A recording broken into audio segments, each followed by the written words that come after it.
23મી ફેબ્રુઆરી 2026નો વિધાનસભાનો દિવસ।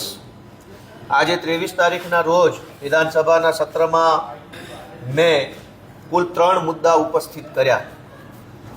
આજે મારો વિષય મારા મત વિસ્તાર વિસાવદર, ભેસાણ, જુનાગઢ તેમજ આખો જુનાગઢ જિલ્લો વત્તા ગુજરાત રાજ્યને લગતા વિષયો ઉપર આજે મારા પ્રશ્ન હતા। પ્રશ્ન ક્રમાંક 17 ઉપર મારો મુદ્દો હતો કે ભાવનગર જિલ્લો અને જુનાગઢ જિલ્લામાં તાલુકાવાર સરપંચની કેટલી જગ્યા ખાલી છે અને વોર્ડ સભ્યોની કેટલી જગ્યા ખાલી છે। દોસ્તો, રાજકીય કાવા દાવાના કારણે ભાજપે મતદાર યાદીમાં જે ગોટાળા કર્યા છે તેના કારણે અને કોઈ પણ રીતે ખોટું કરીને દાદાગીરી કરીને પણ ગામની સરપંચની કે પંચાયતની ચૂંટણીઓ જીતવી એવી નિમ્ન માનસિકતાના કારણે ગુજરાતના અનેક ગામડાઓમાં સરપંચની સીટો ખાલી રહે છે, વોર્ડની સીટો ખાલી રહે છે। કેવી રીતે એ પણ હું સમજાવું તે પહેલાં સરકારે મને જે જવાબ આપ્યો એ કહું કે જુનાગઢમાં એક સરપંચની જગ્યા ખાલી છે, માળિયા હાટીનામાં 2 ખાલી છે, વંથલીમાં 1 ખાલી છે, જેસરમાં 1 જગ્યા ખાલી છે, સિંહોરમાં 1 જગ્યા ખાલી છે। આમ મળી અને કુલ 4, આ તો ખાલી 2 જિલ્લાની વાત છે, 4 સરપંચોની જગ્યાઓ વર્ષોથી ખાલી છે। અનેક વખત ચૂંટણી, પેટા ચૂંટણી જાહેર કર્યા પછી પણ આ સરપંચોની જગ્યા ભરાતી નથી। એનું કારણ એ છે કે ઉમેદવાર મળતા નથી। સરપંચની ચૂંટણી લડવાના ઉમેદવાર નહીં મળવાના કારણે 4 સીટો ખાલી 2 જિલ્લામાં ખાલી છે। આખા ગુજરાતનો આંકડો તો હજુ મને આપ્યો નથી। આ સિવાય જુનાગઢ જિલ્લાના જુનાગઢ તાલુકામાં 21 વોર્ડ સભ્યો ખાલી છે, માંગરોળમાં 5 ખાલી છે, વિસાવદરમાં 21 વોર્ડ સભ્યો ખાલી છે, ભેસાણમાં 12 વોર્ડ સભ્યો ખાલી છે અને એવી રીતે આખા જુનાગઢ જિલ્લામાં 95 જેટલા ગ્રામ પંચાયતના સભ્યોની સીટો એટલા માટે ખાલી છે કે ઉમેદવાર નથી મળતા।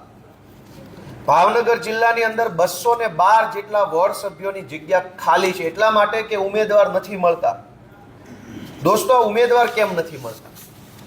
ઉમેદવાર નહીં મળવાનું કારણ એવું કે સૌરાષ્ટ્રના અનેક ગામડામાં બીજા જિલ્લાઓમાંથી ખેતી મજૂરી કરવા માટે આવતા આદિવાસી સમાજના વડીલો કે દલિત સમાજના વડીલો કે અન્ય સમાજના જે કાંઈ આગેવાનો ત્યાં ખેતી મજૂરી કરવા આવે, એનું નામ સ્થાનિક મતદાર યાદીમાં ખોટી રીતે ભાજપના માણસો ઘુસાડી દે। આદિવાસી સમાજના કોઈ એક વ્યક્તિનું નામ પણ ગામની મતદાર યાદીમાં આવે એટલે ગામમાં સભ્યની સીટ અનામત થઈ જાય, સરપંચની સીટ અનામત થઈ જાય। પણ કાઠિયાવાડમાં તો આદિવાસી વસ્તી હોય જ નહીં એટલે હવે એ સીટ અનામત થઈ ગઈ, પણ ઉમેદવાર કેવી રીતે મળે? કેમ કે જે વ્યક્તિ ખેતી મજૂરી કરવા ગામડે આવ્યા હતા એ લોકો પોતાના વતનમાં પાછા જતા રહ્યા, જે લોકો સરકારી નોકરી કરવા સૌરાષ્ટ્રમાં આવ્યા હતા એ લોકો પોતાના વતનમાં પાછા જતા રહ્યા અને એના કારણે સીટ અનામત છે। પણ એવી કેટેગરીનો ઉમેદવાર અનેક ગામડાઓમાં આખા ગુજરાતમાં પરિસ્થિતિ છે।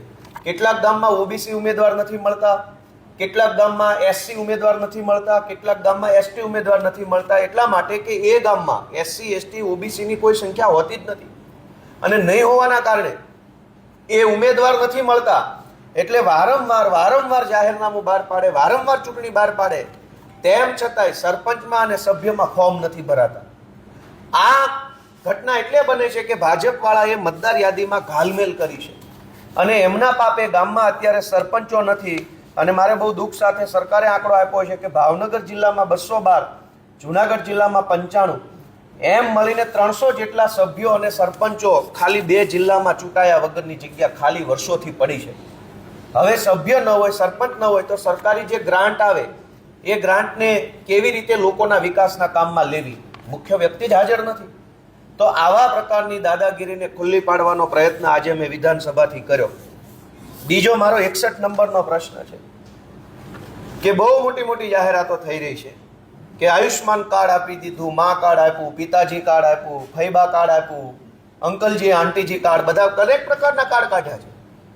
પણ આ કાર્ડની વરવી વાસ્તવિકતા શું છે? આજે વિધાનસભામાં જવાબ આપ્યો કે માત્ર સુરત શહેર અને માત્ર રાજકોટ શહેર, આ 2 શહેરોમાં છેલ્લા 2 વર્ષમાં સરકારે 1712 કરોડ રૂપિયા પ્રાઇવેટ હોસ્પિટલોને ચૂકવી દીધા.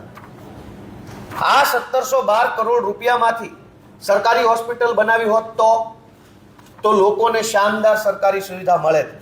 અરવિંદ કેજરીવાલે દિલ્હીમાં અને અત્યારે હાલ પંજાબમાં આમ આદમી પાર્ટીની સરકારે પ્રાઇવેટ હોસ્પિટલો નથી બનાવી, સરકારી હોસ્પિટલો બનાવી. એમાં સરકારી સ્ટાફની ભરતી કરી, એમાં રોજગાર મળ્યો, દવા મળી, સારવાર મળી અને સરકારને પણ આશીર્વાદ મળે. જ્યારે ગુજરાતમાં ભાજપની સરકારે માત્ર સુરત, રાજકોટ 2 શહેરોમાં 1712 કરોડ રૂપિયા જેટલા જનતાના ટેક્સના પૈસા પ્રાઇવેટ હોસ્પિટલોને ચૂકવી દીધા. તો આ 1712 કરોડ રૂપિયામાંથી દરેક તાલુકે એક સારામાં સારી 100 કરોડની હોસ્પિટલ બનાવી શકાય હોત. દરેક તાલુકે 100 કરોડના ખર્ચે શાનદાર સરકારી શાળાઓ, સરકારી દવાખાનાઓ ખોલી શકાય. 1700 કરોડમાંથી કમસે કમ 17 જેટલી સારામાં સારી સરકારી હોસ્પિટલો ખોલી શક્યો હતો. અને આ તો ખાલી સુરત, રાજકોટનું છે. અમદાવાદમાં 2000 કરોડ ખર્ચ્યા હશે, વડોદરામાં ખર્ચ્યા હશે, ભાવનગરમાં ખર્ચ્યા હશે, જામનગરનો આ બધો આંકડો મેળવીએ તો મારી દ્રષ્ટિએ 50,000 કરોડ રૂપિયા પ્રાઇવેટ હોસ્પિટલોને ભાજપની સરકારે ચૂકવી દીધા. અને પ્રાઇવેટ હોસ્પિટલોએ શું કર્યું? ખોટા ઓપરેશનો કરી નાખ્યા, ખોટા સહી સિક્કા કરાવી નાખ્યા. ખ્યાતિકાંડ હમણાં બહાર આવ્યો હતો, અહીંયા અમદાવાદથી જામનગરની હોસ્પિટલમાં કાંડ બહાર આવ્યો. લગભગ અંદાજે 50,000 કરોડ કરતાં પણ વધુની રકમ એ પ્રાઇવેટ હોસ્પિટલોને ચૂકવી દીધી. એના બદલામાં પ્રાઇવેટ હોસ્પિટલોએ કદાચ ભાજપને ચૂંટણી ફંડ ચૂકવ્યું હોઈ શકે. તો ચૂંટણી ફંડની લાઈનમાં જનતાના પરસેવાના પૈસા પ્રાઇવેટ હોસ્પિટલોના ખિસ્સામાં જઈ રહ્યા છે. જો આ પૈસાથી સરકારી હોસ્પિટલ બને તો આજીવન એનો લાભ લોકો લઈ શકતા હતા. પરંતુ સાંઠગાંઠ આજે વિધાનસભાના માધ્યમથી ખુલ્લી પડી ગઈ છે. બીજો મારો પ્રશ્ન એ હતો કે અદાણી કંપની અને એસઆર કંપની પાસેથી સરકાર વીજળી ખરીદે છે, તો આ વીજળી ખરીદવાના એગ્રીમેન્ટ અને વીજળીમાં કેટલો ભાવ વધારો આપ્યો અને સરકારે કેટલી વીજળી ખરીદી એ પ્રશ્ન પૂછ્યો. કારણ કે દિલ્હીમાં અરવિંદ કેજરીવાલની સરકારે 300 યુનિટ વીજળી મફત આપવાની દેશના ઇતિહાસમાં પહેલીવાર શરૂઆત કરી. પંજાબમાં આમ આદમી પાર્ટીની ભગવંત માનની સરકાર હાલમાં પણ 300 યુનિટ વીજળી મફત આપે છે.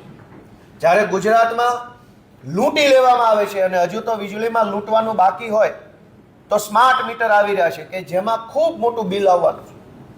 પણ આ બધા જ વીજળીના પૈસા કોના ખિસ્સામાં જાય છે? તો સરકારે આજે મને વિધાનસભામાં જવાબ આપ્યો કે અદાણી કંપની પાસેથી સરકારે છેલ્લા 2 વર્ષમાં ખાલી 2 સિટીમાં, આખા ગુજરાતની વાત નથી, અદાણી કંપની પાસેથી 15,000 કરોડ રૂપિયાની વીજળી સરકારે ખાલી 2 વર્ષમાં ખરીદી. સરકારના પણ વીજળી પેદા કરવાના પ્લાન્ટ આવેલા છે અલગ અલગ જગ્યાએ. થર્મલ પાવર પ્લાન્ટ છે, અન્ય રીતે જે સોલાર પાવર પ્લાન્ટ છે, બીજા ત્રીજી જગ્યાએ વીજળી ઉત્પન્ન કરવાની સરકારની પોતાની પણ ઇન્સ્ટિટ્યૂટ છે. પણ સરકારના પોતાના વીજળી ઉત્પન્ન કરવાના કેન્દ્રોને બરબાદ કરી, સરકાર પોતે કોઈ વીજળી ઉત્પન્ન કરવાનું બંધ કરી, અદાણી, એસઆર આવી બધી કંપનીઓને વધુને વધુ વીજળી ઉત્પાદન કરે એ માટે પહેલાં તો સબસિડી આપે. સરકારની સબસિડીથી કંપની વીજળી ઉત્પાદન કરે, એ વીજળીને સરકાર મોંઘા ભાવે ખરીદી લે અને મોંઘા ભાવે કંપની પાસેથી ખરીદેલી વીજળી સરકાર જનતાને મોંઘા ભાવે વેચે અને એના બદલામાં ભાજપના માણસો અને કંપની બંને કમાય અને લોકોની કમર